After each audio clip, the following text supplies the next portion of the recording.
The differences could be considered startling. Poker rooms in the state of Nevada are found within the confines of luxurious casinos, many of which the fanciest on the planet, built with seemingly unlimited budgets with no expenses spared, the construction of which paid for by past and present gamblers across many different games of chance. And when it comes to poker in these Nevada casinos, and clearly even more so in the state of Massachusetts, the game, in some places, almost feels like an afterthought. But in the state of Texas, it's all quite the opposite. The glitz and glamour of casinos replaced by converted strip malls featuring large sections of commercial real estate which had been sitting vacant until a legal loophole was established. One that now allows for Texas Hold'em to be played in Texas.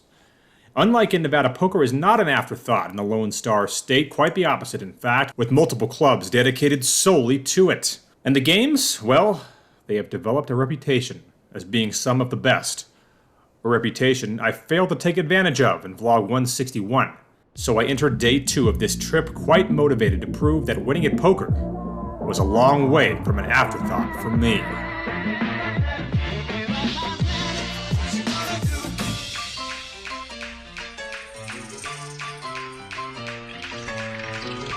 Alright, it is vlog number 2 from 52 Social in the Austin, Texas area in the city of Round Rock.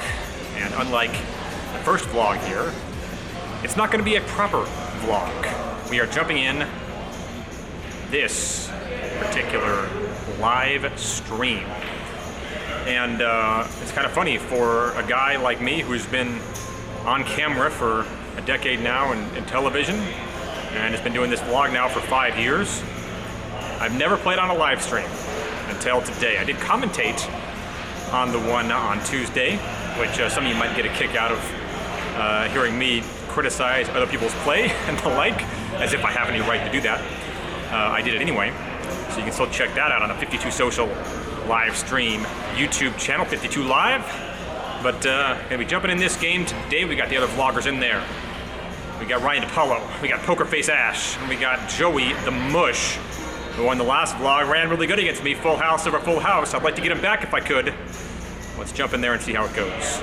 Pretty much everyone buys in for $1,000 on this live stream, and the first hand that I get involved with comes when I pick up the ace-jack offsuit in the under the gun +2 position and raise it up to 20. It's going to fold around to the button here. J-Stack is going to make the call with 6-5 of clubs, and then Pokerface Ash, fellow vlogger, getting the 6s on the button. Nothing for anyone on King-8 Deuce Rainbow. Probably a board I should c-bet here in all honesty. Definitely into one opponent I would. To 2 opponents, I guess I ended up thinking better of it. Turning a 10, and at that point, after Pokerface Ash checks, I'm definitely going to fire at this with the gut shot to Broadway. And as you can see, it only takes a couple of seconds for both players to snap fold their hands, and we get our first, albeit very small, victory in a live stream setting of my poker career. Game is playing fairly loose, at least in a couple of spots, and that's put on display, but when J-Stack raises to 20 with the Queen 3 off, Zenas, who's proven to be a pretty aggressive and fairly loose player, at least for what I had seen, makes the call with the King-9 of diamonds, and then I have Ace-King of spades on the button and decide to go 4x. In hindsight, in a game playing like this, should probably be at least 5x in this spot in a live cash game. But I thought 4x at the time didn't look bad. Ryan DePaulo wakes up with a couple of 10s in the small blind and makes the call. And King Kaya with the 5-3 off elects to come along in the big blind as well, and as you'll see, he's a guy that will play quite a few hands. So at that point, Zenas with his King-9 definitely coming along as well for 60 more, so we're 4 ways to this flop. And I end up flopping top pair, top kicker with the backdoor nut flush draw. So it gets checked to me on the button, and obviously this is the spot where I'm going to bet. I make it 125, DePaulo's 10s hit the muck, and King Kaya's little adventure with the 5-3 comes to an end. So Zenas then comes right back over the top in a spot where, to me, it was tricky as to what to do. He makes it $320 here. I had had a decent amount of time to watch him play on the Tuesday live stream. So I felt I had a bit of an advantage there, and he was playing a lot of hands. I think Ben, this is the best hand Ben's seen in 3 days, so it's going to be tough for him. But if there's anybody that can fold, it is him. And I appreciate Anthony Ramirez making that comment, saying if anyone can get away from this hand, it was me. But I was honestly very unclear as if I should do that or not, playing 1,000 effective in this spot. And I just don't see many people making this fold here, so I jam it all in. And when he snap called, my thought was that he had 8-9. He ended up having, obviously, a hand that's even worse for him to have, and that's the King-9. I asked if he wants to run it twice. He says he usually runs it once, but in this case, as if he's doing me a favor, says he'll run it twice, and we agree to that.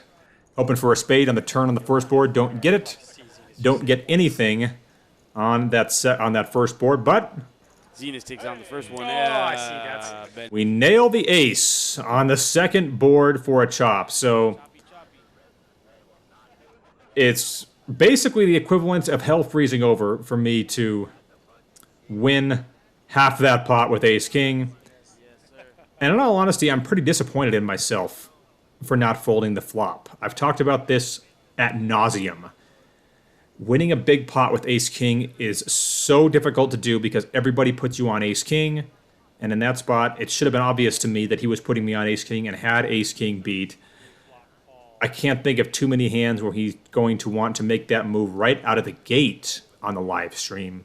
So a play that I'm not all that proud about, but one that ends up working out for me in terms of getting my money back with that ace on the second board.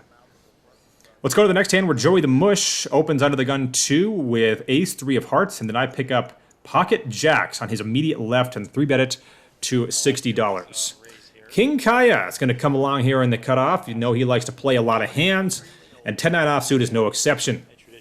Zenas almost decides to come along with his 9-6 off, but decides to throw that hand in the muck instead. So we end up 3 ways to a flop. Comes out 7-8 deuce rainbow. Pretty good flop for pocket jacks here. Obviously, I'm going to bet. Joey the Mush checks, and I make it 90, trying to get action from any hands I could call that would contain an 8. This open-ended straight draw, King Kaya is obviously coming along here, and Joey the Mush gets out of the way, and the turn is the King of Hearts. Didn't feel like it was that bad of a card for me, so obviously I decide to continue to bet. I make it 140 with pretty much the same thought in mind, thinking that a hand like ace-8 was a hand he could have. Also several draws that are out there, and now I had to hope he does not have ace-8 when the river comes the 8 of diamonds. Either way, this feels like a clear-cut check and an opportunity to determine what he would do after that, and he does not waste more than 2 seconds before firing in one $500 purple chip to go along with 4 reds. So a $520 river bet, and it's more than half the pot. This is effectively putting Ben all in. And it was putting me in, obviously, a very difficult situation here with the pocket jacks. It certainly looks like he could have an 8, but my thought was at the time, I didn't think he would bet that much if he rivered trips, because it didn't look like I could even beat the king. So would he want to risk not getting paid off in that spot? I did not know the player going into this session, but I was able to pick up on the fact that he was playing quite a few hands throughout the first hour of this cash game.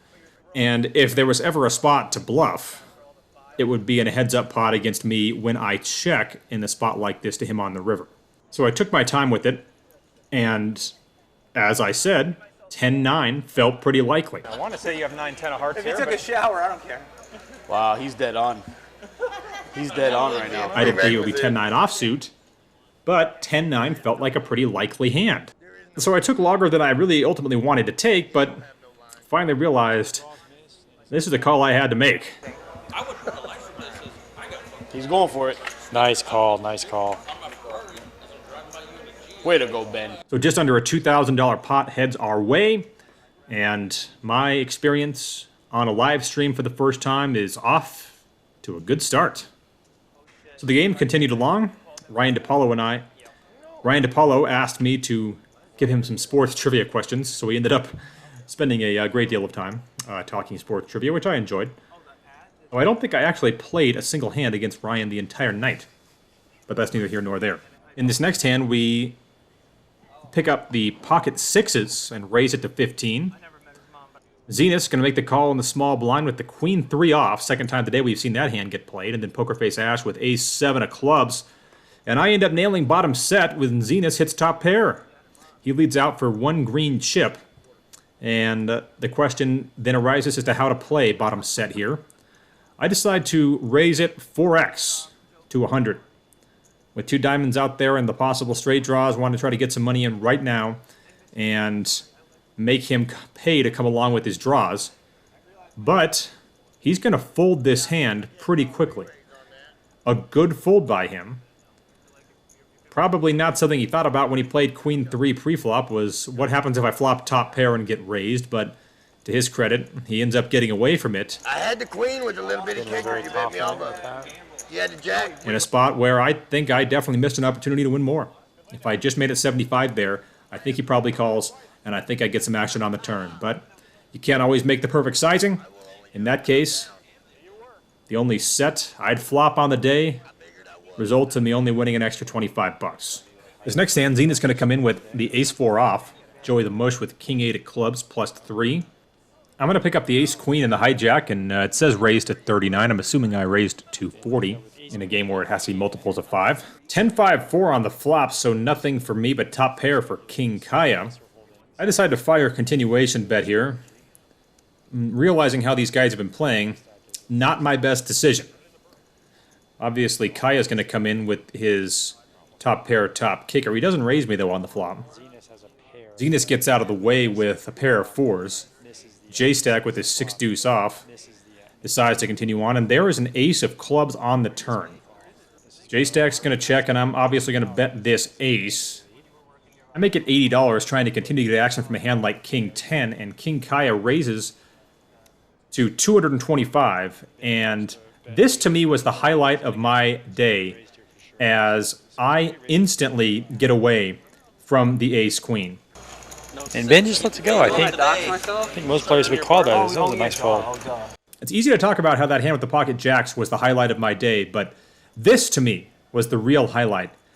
I felt so confident that he was not going to bluff me again, that a pair of aces there was not going to be any good, and as you saw, my hand hit the muck instantaneously.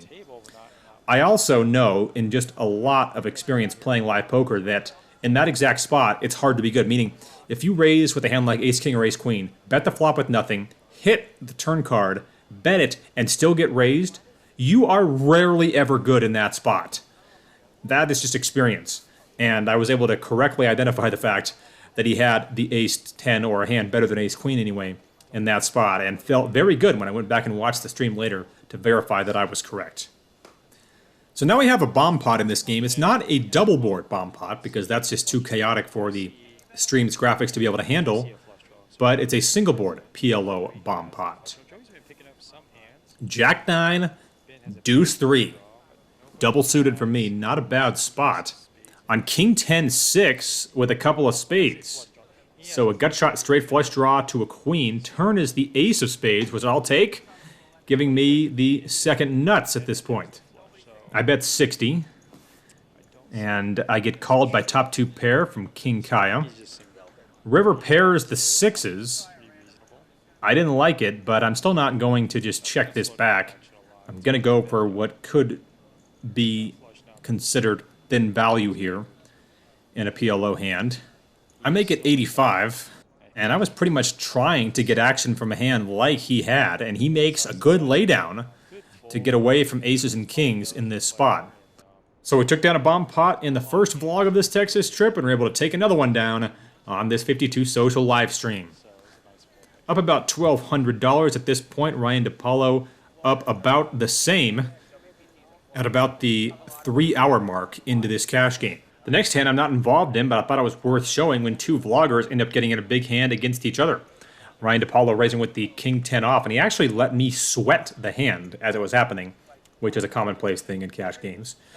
Really common, by the way, at the Peppermill. Pokerface Ash with her Jack 9 of spades flops top 2, and Ryan DePaulo has a double gut shot straight draw. Lucrative with his top pair, bets out for 50, and Ash decides to slow play her top two, and it's back on Ryan DiPaolo, who decides to make the raise right there. He's going to look for the squeeze against these two opponents to $225. Lucrative thought about it for a while with his top pair. I don't know what he was thinking about with an 8 kicker. He finally ends up getting out of the way, and it's back over to Pokerface Ash, and this has pretty much worked out how she was hoping, I would imagine. After she just called the $50 bet from Lucrative with her top two, I would think she would definitely come back over the top on DiPaolo here. And she does end up finding the all-in.